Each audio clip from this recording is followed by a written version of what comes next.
Գյուրջան Կասկադ, ցանկացած համեմատություն մեր օգտին է։ Բարև ձեզ, այսօր Fast Info-ի հյուրը քաղաքագետ Արա Պողոսյանն է։ Բարև ձեզ, պարոն Պողոսյան, շնորհակալ եմ հրավերն ընդունելու համար։ Ես եմ շնորհակալ։ Պարոն Պողոսյան, թշնամի ներքին հանդիուղությամբ կրակ է բացառել, նախնական տվյալներով 2 զոհ ունենք եւ վիրավորներ, եւ թշնամական երկրի պաշտպանության նախարարությունից հայտնում են, որ ներքին հանդում տեղակայված հայկական այդ դիրքը ոչնչացված է։ Սա է խաղաղության օրակարգը։ Զոհերի մասով թույլ տվեք ցավակցել զոհերի հարազատներին, ունենք 4 զոհ, եթե ճիշտ է հայտարարել Անդրանիկ Քոչարյանը եւ 1 վիրավոր։ Բնականաբար խաղաղության օրակարգի մասին կարող են խոսել նրանք, ովքեր չեն ճանաչում մեր հարևաններին եւ մեր թշնամիներին, ովքեր չգիտեն մեր տարածաշրջանը, եւ ում համար խաղաղությունը դա ամեն գնով հասնել ինչ-որ հանդարտ վիճակի։ Իսկ իրականության մեջ խաղաղություն, հատկապես մեր տարածաշրջանում տևական խաղաղություն պարզապես հնարավոր չի, դա մեր աշխարհագրության, դա մեր հարևանների, դա մեր պատմության հետ է կապված, հետեւաբար իրական խաղաղություն կամ իրապես խաղաղության օրակարգի մասին խոսել հնարավոր է միայն եւ բացառապես այն դեպքում, երբ տարածաշրջանում կան առնվազն հավասարազոր ուժեր, երբ տարածաշրջանում կա հավասարակշռված ռազմական եւ քաղաքական բալանս, որի պարագայում կողմերից որևէ մեկը չի ցանկանա գնալ այնպիսի արկածախնդրության, որը իր համար կարժենա լրջագույն ռազմական եւ քաղաքական, այսպես ասենք, կորուստներ։ Այս պահին խաղաղության օրակարգ պարզապես հնարավոր չէ, եթե հաշվի առնենք Հայաստանի եւ Ադրբեջանի միջև եղած ռազմաքաղաքական բալանսը,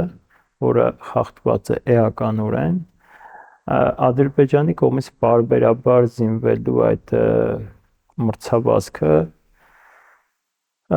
եւ Հայաստանի կողմից ոչ ադեկվատ արձագանքը իրավիճակին, ժամանակահատվածին եւ մարտահրավերներին։ Հայաստանի առաջ ծառացած մարտահրավերները փափուկ լուծումներ ուղղակի չեն պահանջում։ Դրանք պահանջում են շատ կոշտ լուծումներ, կոշտ ասելով ես նկատի չունեմ բացառապես ռազմական լուծումները։ Կոշտ լուծումներ ասելով նկատի ունեմ պետության կողմից իմպերատիվ մասնակցություն հասարակության կյանքի բոլոր ոլորտներում եւ դրանց բերում այնպիսի իրավիճակի, երբ դա հենք կծառայի որպես ռազմաքաղաքական բալանսի վերականգնման համար։ Ինչպիսին է օրվա իշխանությունների վարքագիծը եւ քաղաքական խոսույթը, գոնե խոսույթի մակարդակում։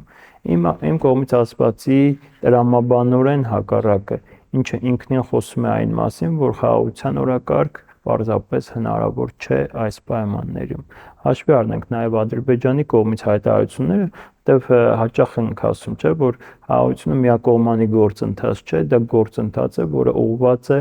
իր բոլոր մասնակիցներին կամ բոլոր սուբյեկտներին։ Այս պարագայում տարածաշրջանում սուբյեկտներից երկուսը,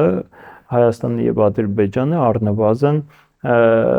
չեն կարող ունենալ խաղաղություն, որտեղ սուբյեկտներից մի կողմը, մասնավորապես Ադրբեջանը, հակված չէ խաղաղության, ունի մաքսիմալիստական օրակարգ, ամեն գնով սպասարկում է մաքսիմալիստական օրակարգը եւ այդ օրակարգի պահպանման համար ունի տարածաշրջանային եւ միջազգային, եթե ոչ գործուն աջակցություն, ապա առնվազն լրելիային աջակցություն։ Պարոն Պողոսյան, տեսեք, հայկական կողմը վերջերս ադրբեջանական կողմին է փոխանցել նաև ականապատ դաշտերի քարտեզներ եւ ադրբեջանական կողմից հայտարարում են, որ այդ քարտեզները ճշգրիտ չեն։ Ստացվում է Հայաստանը հերթական անգամ միակողմանիորեն ինչ որ զիջում է կատարում ադրբեջանական կողմին եւ ադրբեջանական կողմն էլ հերթական անգամ բողոքներ եւ դժգոհություններ է ներկայացնում։ Հետաքրքիր այն է, թե ովքեր են խորհուրդ տվել նման բան անել, ում այդ փայլուն գաղափարն է եղել թշնամուն հանձնել ականապատ դաշտերի քարտեզները։ Մենք նախորդ փորձառությունը ունեինք, երբ հանձնվեց Ադրբեջանին ականապատ դաշտերի քարտեզներ եւ Ադրբեջանը պարզապես դարձյալ մեղադրեց Հայաստանին եւ ոչ միայն շնորհակալություն չասեց, այլև դա առիթ դարձրեց հետագա Հայաստանին ահաբեկչության մեջ մեղադրելու համար, մասնավորապես ականապատ դաշտերի ահաբեկչություն, այսպես են ձևակերպում, Նույնը հիմա է, եւ դա տրամաբանական էր, որ այդպես պետք է լինի, որովհետեւ Ադրբեջանը չի համարում, որ Հայաստանը իրեն զիջում է կատարում, այլ Ադրբեջանը համարում է, որ Հայաստանը պարտավոր է վարվել այնպես, ինչպես ինքը կթելադրի։ Սա Ադրբեջանի դիրքորոշումն է եւ որպես այսպես մերկապարանոց չհնչի, պարզապես պետք է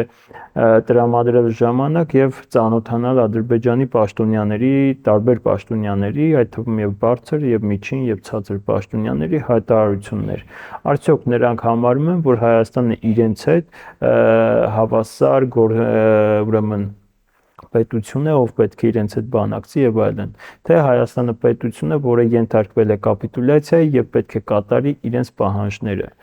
Համանային դեպս իմ ուսումնասիրությունները ցույց են տալիս, որ երկրորդն է գործում Ադրբեջանի եւ հասարակության մոտ եւ իշխանությունների մոտ եւ նրանք հենց սրանով էլ առաջնորդվում են։ Տեսեք, հետաքրքիր մի փաստ, Ադրբեջանը հայտարարում է, որ այլևս միջնորդների կարիքներ չկան, բայց չէ որ Հայաստանը դրա մասին երբևէ չի հայտարարել։ Նշանակում է Ադրբեջանը ինքն է որոշում միջնորդ կլինի, թե չի լինի։ Այստեղ արդեն գալիս է խզումը իրավահավասարության պետությունների եւ այստեղ այսպես շատ ցցուն մենք տեսնում ենք, որ Ադրբեջանը առնվազն Հայաստանը չի համարում իրեն հավասար պետություն, ինքնիշխան պետություն եւ Ադրբեջանը ինքն է որոշելու Հայաստանի հետ որտեղ, երբ ու ինչ պայմաններում կբանակցի։ Սա է Ադրբեջանի դիրքորոշումը։ Արդյոք Հայաստանը օբյեկտիվորեն ունի հնարավորություն փոխելու այս իրավիճակը։ Իհարկե ունի, բոլոր դեպքերում ունի այդ օբյեկտիվ հնարավորությունը եւ միայն այստեղ պետք է խոսել Հայաստանի իշխանությունների համապատասխան գերատեսչությունների պրոֆեսիոնալիզմի, արտաքին քաղաքականության, այսպես դոկտրինալ արտաքին քաղաքականության վարման մասին եւ ընդհանրապես պետության գլխի կերպարի մասին, որի դրական կամ բացասական լինելով է պայմանավորված, թե Հայաստանը ի վիճակի կլինի վերականգնել այդ կորսված, ցածրացված ռազմական բալանսը, թե ոչ։ Եթե այո, ապա հնարավորություն կլինի խոսելու խաղաղության մասին, եթե ոչ, ապա տևական ժամանակ տարածաշրջանում պարզապես խաղաղություն չի լինի, եթե անգամ մենք որոշենք չկռվել եւ պարզապես հանձնվել։ Պարոն Պողոսյան, հունվարի 31-ին փոխվարչապետի մակարդակով հերթական հանդիպումը տեղի ունեցավ, բայց հետաքրքիր է, որ այս հանդիպումից հետո որևէ թեկուզ նախնական պայմանավորվածությունների մասին որևէ տեղեկատվություն չհրապարակվեց, եթե դրան նախորդող հանդիպումներից առաջ կամ դրանից հետո որոշակիորեն նշվում էր այն հարցերի շրջանակը, որոնք քննարկվել էին, հիմա այս մասով տոտալ լռություն է, ինչով է սա պայմանավորված, մտավախություն չկա, որ Հայաստանին պատրաստվում են նոր ավելի վատ, այսպես ասած, քարտեզներ հրամցնել եւ հայկական կողմները ընդունելու է այդ քարտեզներով առաջ քաշվող պահանջները։ Տեսեք, ցավոք սրտի սա արդեն մտահոգություն չի։ Մենք արդեն ժամանակի ընթացքում բախվում ենք կոնկրետ պետական ռազմավարության հետ։ Ադրբեջանի քաղաքական ռազմավարությունը այս պահին գոնե դրա դինամիկան ցույց է տալիս, որ այն ոչ թե այսպես էպիզոդիկ է, այլ ունի հստակ ուղղվածություն եւ հստակ նպատակադրում։ Ադրբեջանը արդյոք այս պայմաններում ուզում է կամ ցանկանում է կնքել Հայաստանի հետ պայմանագիր, բնականաբար ոչ։ Ինչ է ուզում Ադրբեջանը։ Ադրբեջանը ուզում է տարածաշրջանում թողնել այնպիսի Հայաստան, որը մոտավորապես կլիներ, եթե կատարվեին 1920 թվականի Ալեքսանդրապոլի պայմանագրի պայմանները։ Այս պարագայում, հա, գուցե Ադրբեջանը կգնա խաղաղության պայմանագիր կնքելու, որովհետև Հայաստանը զրկված կլինի տնտեսական բոլոր արտերիաներից, Հայաստանը չի լինի կենսունակ պետություն, Հայաստանը կլինի պարզապես պետություն, որը սպասարկելու է տարածաշրջանի ուժեղ երկրների կարիքները։ Հակառակ պարագայում մենք տեսնում ենք, որ Ադրբեջանը հետևողականորեն հարվածում է Հայաստանի Հանրապետության պետական իմունիտետին, հետևողականորեն հարվածում է անվտանգային համակարգին, փորձելով դա պարզապես ջախջախել, այ հիշենք, թե ինչպես է արձագանքում Հայաստանի կողմից նույնիսկ այդ փոքրածավալ ռազմական ներկրումներին, ինչպես է ադրբեջանական ամբողջ ռոպագանդան եւ արտաքին քաղաքականության կորպուսը լծվում այն պետությունների դեմ, որոնք Հայաստանին այս կամ այն կերպ փորձում են ռազմական օժանդակություն ցուցաբերել կամ ռազմական համագործակցության պայմանների մեջ մտնել։ Մյուս կողմից պետք է տեսնենք նաև Ադրբեջանը ինչպես է արձագանքում Հայաստանի տնտեսության զարգացման հնարավորություններին։ Այ գործարան եւ երբ փորձում էին հիմնել երասխում, ինչպես Ադրբեջանը արձագանքեց այ պղնձամոլիբդենայինի հետ կապված ջերմուկում, այս ամուսարի հետ կապված, ինչպես են փորձում այդ բնապահպանական, այսպես ասած, ուրեմն իբրև թե մտահոգությունները ներմուծել քաղաքական հարթություն եւ թույլ չտալ այս տարածաշրջաններում տնտեսական զարգացման որևէ հնարավորություն։ Նույնը սոտքի հետ կապված, ինչպես հասան նրան, որպեսզի հանքավայրը պարզապես պարալիզացվի։ Բնականաբար էությունը այն է, որ հարվածում է քո տնտեսությունը չի հասցնում կամ չի կարողանում սպասարկել ռազմական ոլորտին, ինչի պատճառով դու պարզապես հնարավորություն չես ունենում վերականգնել ռազմական բալանսը։ Ադրբեջանի հիմնական նպատակը սա է, եւ եթե հետ գնանք 2021 թվական, մենք կհիշենք Ալիևի հայտարարություններից մեկը, երբ ասում էր, որ Հայաստանը ինչին է պետք ընդհանրապես բանակ, եթե կոնֆլիկտը հանգուցալուծվել է եւ մենք գնում ենք խաղաղության։ Սա այսպես թեզ էր, որը հրապարակ նետվեց, բայց ցավոք սրտի մենք ունենք փորձառություն, որ հետագայում 1 տարի, 2 տարի հետո արդեն բանակցային գործընթացում տեղ գտած բազմաթիվ մտքեր ու թեզեր պարզապես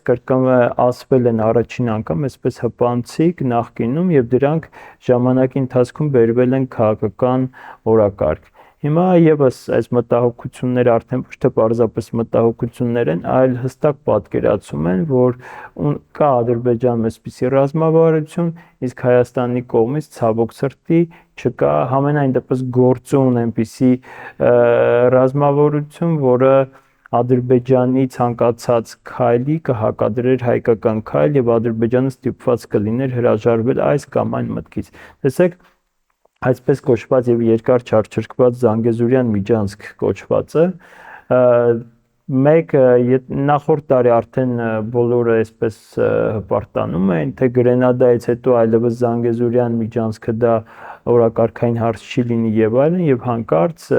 հունվարից սկսվում է Զանգեզուրյան միջանցքի ռոպագանդան, ոչ ավել ոչ պակաս թուրքական մամուլից սկսվում է, թուրքական պաշտոնյաներից սկսվում է եւ Ադրբեջանը կրկին բարձրացնում է այս խնդիրը։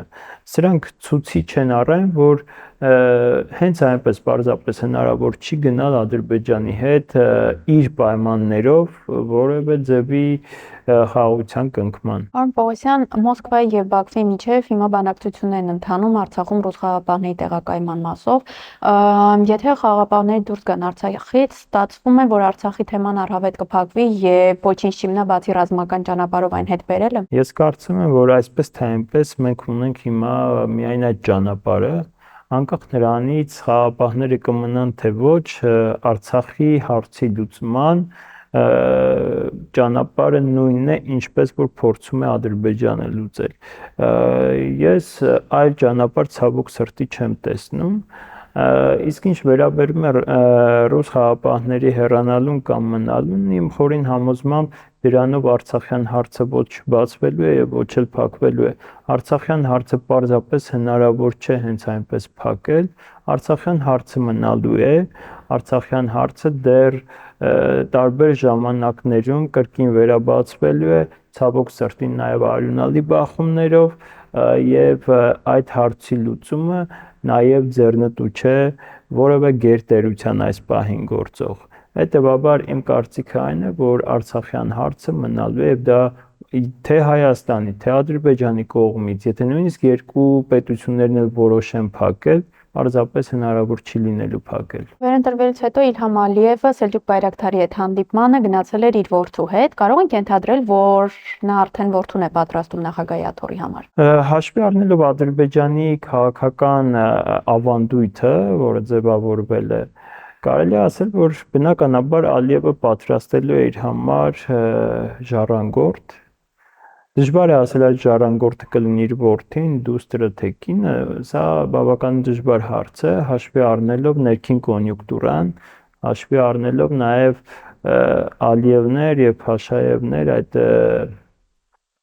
կլանների, այսպես ասենք, համագործակցության ու բախումների հավանականությունները։ Հետևաբար իմ կարծիքը այն է, որ բնականաբար Ալիևը որպես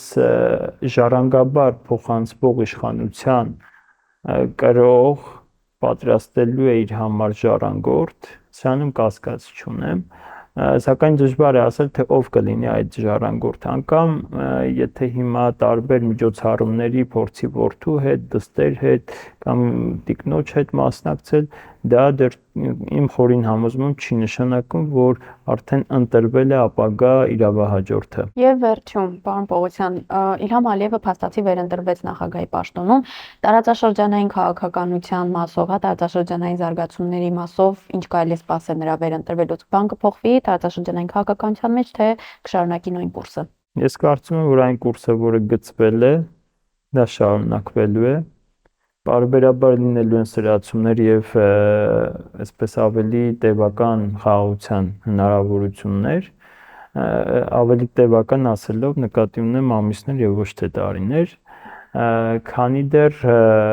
չի հասունացել այնպես իրավիճակ, երբ հնարավոր կլինի կնքել արդար խաղաղության պայմանագիր, որտեղ այն ինչ այսօր բանակցվում է, դա չի կարելի եւ հնարավոր չէ բնորոշել որպես արդար խաղաղության պայմանագիր, որտեղ արդար խաղաղության պայմանագիրը շոշափում է երկու երկրների համատեղ շահերը